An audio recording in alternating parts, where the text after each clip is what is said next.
Let's look at the practices for this week. Actually, we're going to look at it for the next 2 weeks because next week we're going to have off. We usually do a 1-week break between part 1 and part 2 here. So for week 1 is the shamata of body, speech, and mind. Now, Padmasambhava in these teachings, and we'll see this as we work through the book, usually recommends that these be done for a period of 3 days. So since we've scheduled things more on a weekly basis, if you do them twice a day for a week, then that gives you 14 days or 14 repetitions, if you will, for doing that. And so you can do that, and that's good, or you can do more than that. That's even better. But keep that in mind as we go through this. So that gives us roughly equivalent of doing these for just 3 days, okay, in terms of numbers of repetitions, which is very important.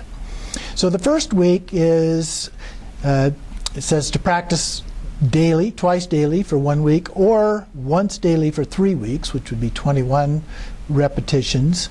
And so we do this, setting our attention, and I have a generic intention in all of these that you can use if you don't have something more specific. I do this practice for the benefit of all sentient beings, or if you have another specific intention, then you can and should mention that. Then we do a refuge prayer. I take refuge in the Buddha, the Dharma, and the Sangha most excellent in order to enable all sentient beings to attain enlightenment. And so we repeat that 3 times. Then the actual practice here is divided into the 3 parts of body, speech, and mind. So settle the body into its natural state, a posture of stillness. Remember, this is shamata of body, speech, and mind. It's stillness of body, speech, and mind. So we start with the body, posture of stillness. On the outer level, stop all physical activity. On the inner level, stop all dharma activity. These would be prostrations or so forth. We don't normally do those while we're meditating anyway, but I suppose it could be done. And at the secret level, stop working with vital energies. Now, we wouldn't be doing that normally. If they do these in this sequence, we wouldn't normally be doing it that way. But these come out of a book of teachings that the Padmasambhava did on the 6 bardos. And so in those 6 bardos, the order of them bounces around a little bit.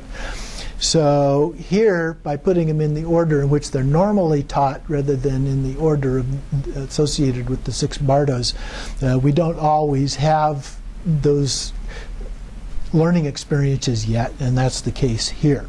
So basically, stop all physical activity here. Then settle the speech into its natural state, which is quiet, silence. So on the outer level, there's no conversation. On the inner level, no religious discussions or teaching. And on the secret level, no mantras and so forth. So just silence. Settle the mind into its natural state, or emptiness, of at least no thoughts. And we haven't had the teaching on emptiness yet. We'll get into that when we get in the next week. On the outer level, there is no judgment or conceptualization. On the inner level, there's no good thoughts or dharma practices. On the secret level, there is a sense of vast openness like space or the clear sky. And then it goes on the top of the next page, do not try too hard or too aggressively. Just relax and let it come naturally. And that's very important. Some people just really try to push it. And you want to be careful about doing that. You want to let it come to you rather than you going to it. So this one does not involve a focus on the breath or any other object, just settling or letting go. And let go and let be. Just sit in that stillness as long as you can. If you become distracted, just refocus your attention on stillness. So, if you will, that's the object of focus here, is just stillness. And this is the way the Buddha was originally taught as well. Now, they taught the ethics first. We already talked a little bit about ethics. And then the next thing they had to learn was stillness. And then the third thing they had to learn was breath control. And then they could learn the more advanced forms of meditation. So this follows along with that to some degree as well.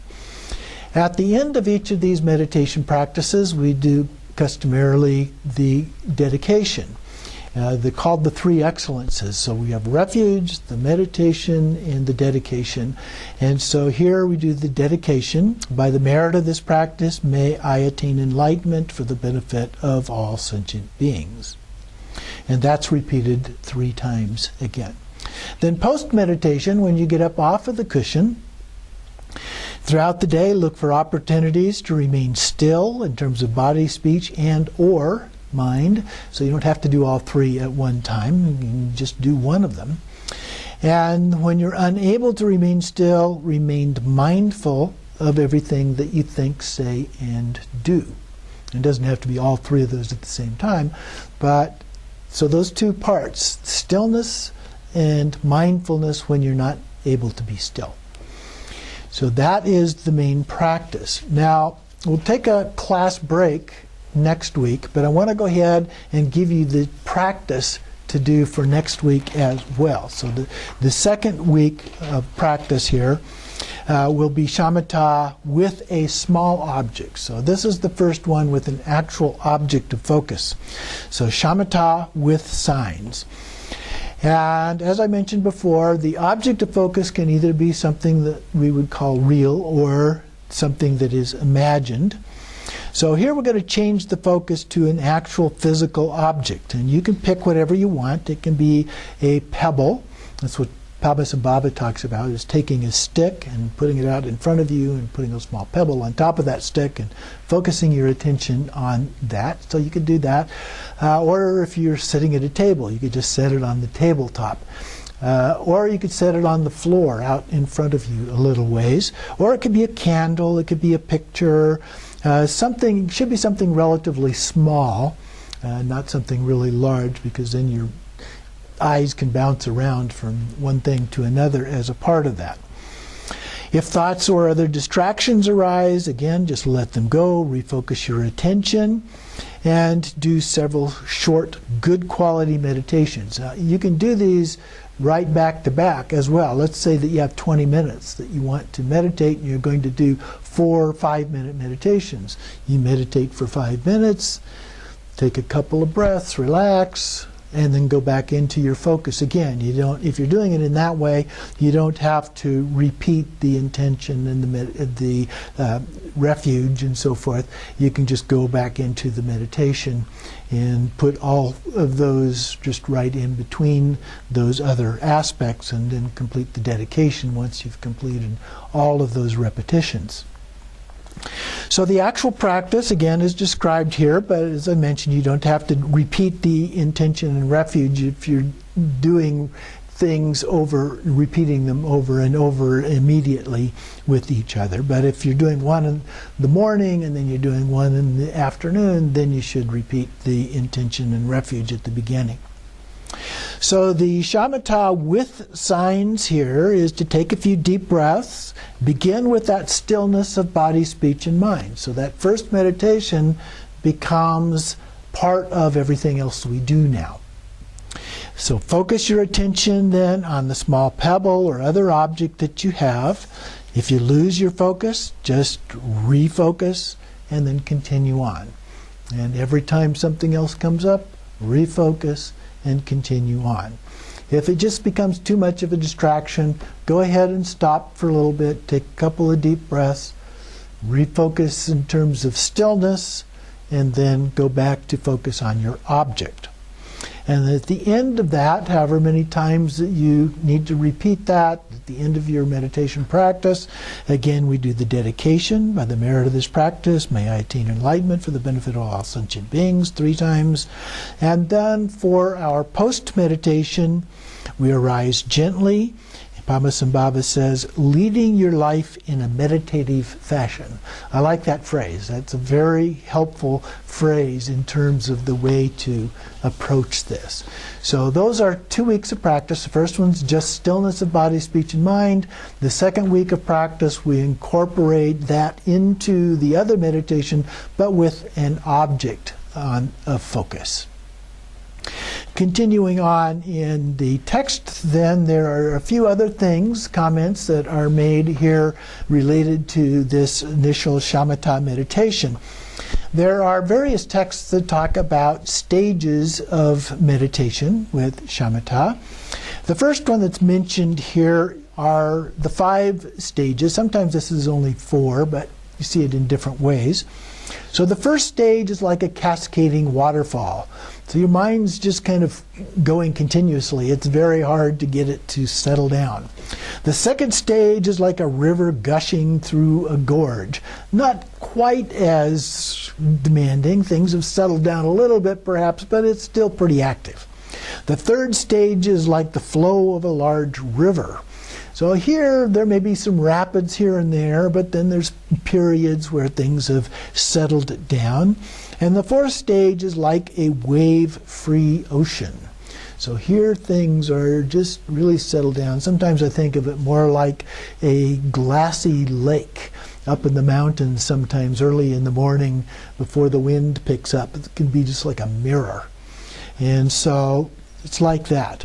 The fifth stage in this one kind of breaks with the metaphor of water, but it's like a mountain. It's just solid in its way. So some versions don't include the mountain in the list, but it's very, very solid in its sense that we have. There's another list called the 9 stages, or 9 parts of this. I have those listed here as well. Stage 1 is called settling, and here our attention's on the object of focus. It does take a little effort to remain focused at that level. The second stage is called continuous settling. Here our attention may still move from time to time, and it still requires a little effort to stay focused, yet it gives rise to a sense of a joyful persistence as a part of that. So it begins to feel good in doing the meditation. Stage 3 is resettling, and here we have some continuity of focus. We use mindfulness to regain composure and resettle. So again, that mindfulness, kind of paying attention to what it is that we are doing there. And then stage 4 is completely settling. So here we're able to rest our attention in at least a vague manner and direct our attention inward to settle fully on the object of focus. So we're really beginning to be able to stay focused here. Stage 5 is called taming. We're able to tame the endless movements of the prior stages, and it brings a small measure of joy in the meditative absorption. Stage 6 is called pacifying. We've eliminated dullness and agitation. Those are the 2 main obscurations to this form of meditation. The dullness is kind of a sleepiness. The agitation is the monkey mind. So we remain mindful while resting in a very attentive way, and we can apply whatever remedies might be necessary when those kinds of things come up. Stage 7 is completely pacifying, a very peaceful state. We've done away with dullness and agitation. Those just don't come up. Thoughts and emotions are nearly pacified, and distraction no longer occurs. So we're able to just really stay focused at that point.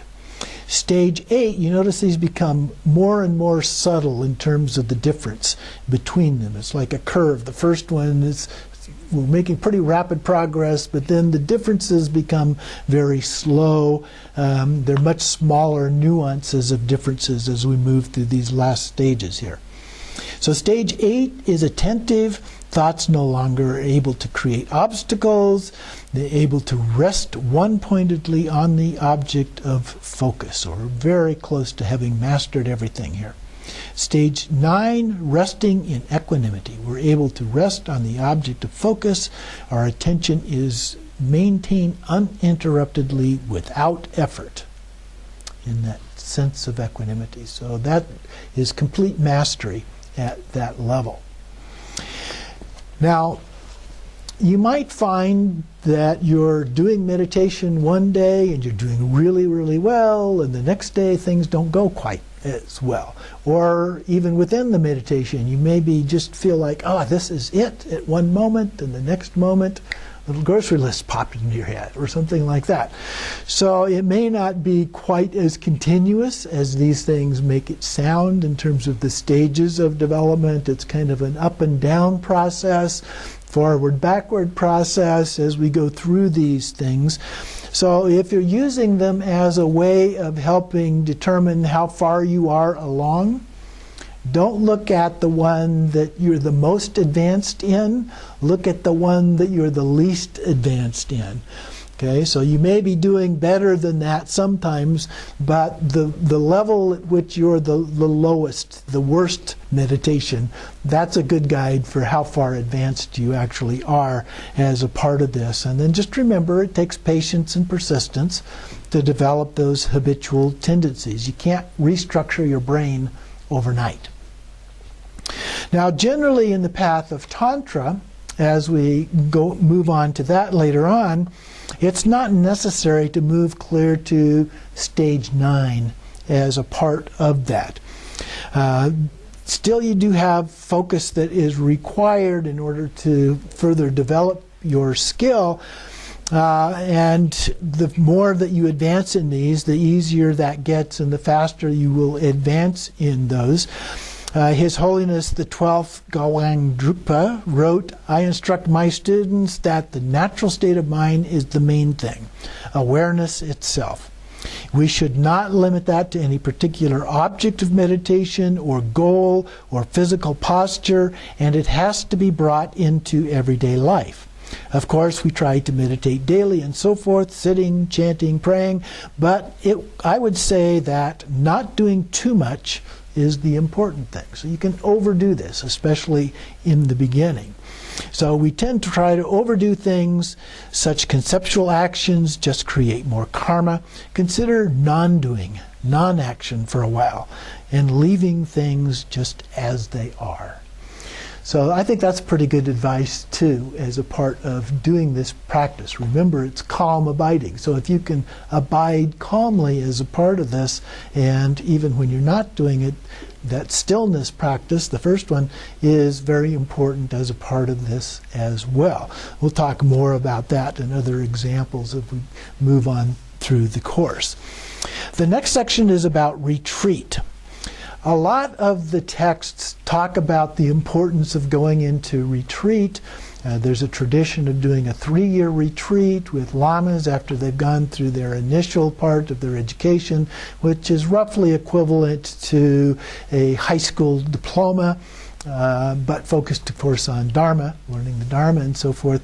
And they do a retreat of 3 days, 3 months, and 3 days as a part of that. And they recommend going into solitude somewhere in the mountains or in the forest and that kind of thing, and just practicing for quite long periods of time as a part of that. It's not always practical for us to take 3 years of our time to go off somewhere to do that, as Westerners often have jobs and so forth.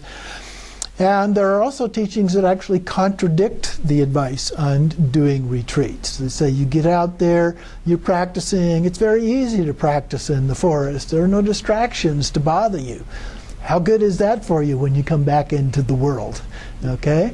You're not very good when you come back because you haven't had to deal with all of these distractions. So you're better off learning to meditate in an environment where there are lots of things going on all the time. So we get things from both sides of that. My feeling is that it can be good to do both of those. From time to time, it's good to do a retreat. It doesn't have to be a full 3-year retreat. Maybe you could take a whole month or 2 weeks or even 1 week from time to time to do a retreat, and I think that is very helpful. You can even find a different environment. There are places where you can go, retreat centers, some of them Dharma-based retreat centers where you can go and do a retreat for a period of time. There are organized retreats, although oftentimes those are not so much practice retreats as they are learning retreats. That is, that they've got a teacher who's teaching much of the time during that retreat. So you need to be careful when you sign up for a retreat to find out if it's a teaching retreat or a meditation retreat. But you can also do your own retreat just at home. As long as you don't have lots of distractions, you can set up time, do it for a weekend or even just one day as a part of that. We do some one-day retreats here from time to time that are practice-oriented, not teaching-oriented. So there are those ways that we can do that and put it in our practice, and it's very helpful. But it's also important to recognize that we need to learn to deal with daily life, because that is the way we live our lives.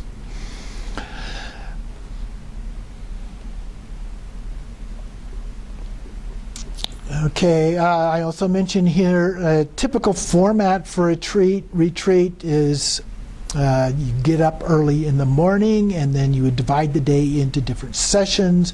There's some retreats where they do 4 sessions a day. Some retreats do 6 sessions a day. Both of those are fairly customary. With the 6 sessions, you would do a really early one. You would have breakfast. Then you would do another one in the morning, earlier part of morning, and then one in the later part of morning. Have a break for lunch. Do one earlier afternoon, later afternoon, and then in some cases you would eat dinner, some cases they don't eat dinner, and then you would do an evening one. That would be the 6-session way to do that. In the 4 sessions, you would drop the first one and the last one as a part of that. Now on the 4th one, or the 6th one, the last one of the day, sometimes they include a soak feast, which we'll talk about later. But that would mean eating some things, so that kind of serves as the meal, if you will, for the day, although it's not certainly a full meal. It's just a few little things that you would eat as a part of that. So those are a fairly common way of breaking the day into parts. If you're doing that kind of a retreat, you can do the practices, whatever practices you're doing in meditation, but you can also then take breaks and just recite mantras.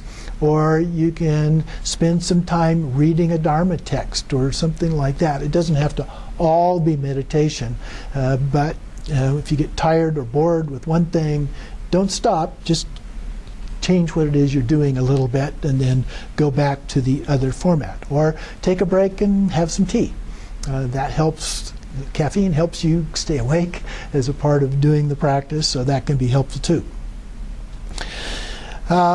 So serious practitioners do include retreats from time to time, and it's a great way to get reinvigorated in doing your practice and so forth. In terms of post-meditation, I added a couple of things here that I think are helpful. Mindfulness, we talked about already, but just being aware of the present moment. It can be following your breath. It can be paying attention to the way you feel. It can be listening. It can be washing the dishes. It can be doing other kinds of things. Just acting a little more slowly and deliberately is oftentimes very helpful as a part of that. Walking meditation is another way to do practice during the daytime. Just walk slowly and mindfully, thinking about each step. Thich Nhat Hanh talks about peace in every step, and so that I think is a helpful guide to think about. Doing outdoor meditation, just going out into nature, going into a park or something like that can be helpful. If there's a labyrinth somewhere around in your neighborhood or not too far away, those can be very contemplative, meditative kinds of things for walking meditation as well. I've done that many times. Dzogchen Ponlop Rinpoche writes, once we join practice with day-to-day life, every corner of our world offers us a way to explore wakefulness, whether we're in a shrine hall or on the street. Go outside and meditate, sit on a park bench, breathe the fresh air, look up in the sky, explore, go lightly, enjoy. So that's our meditative practices for us to work on over the next couple of weeks. Enjoy.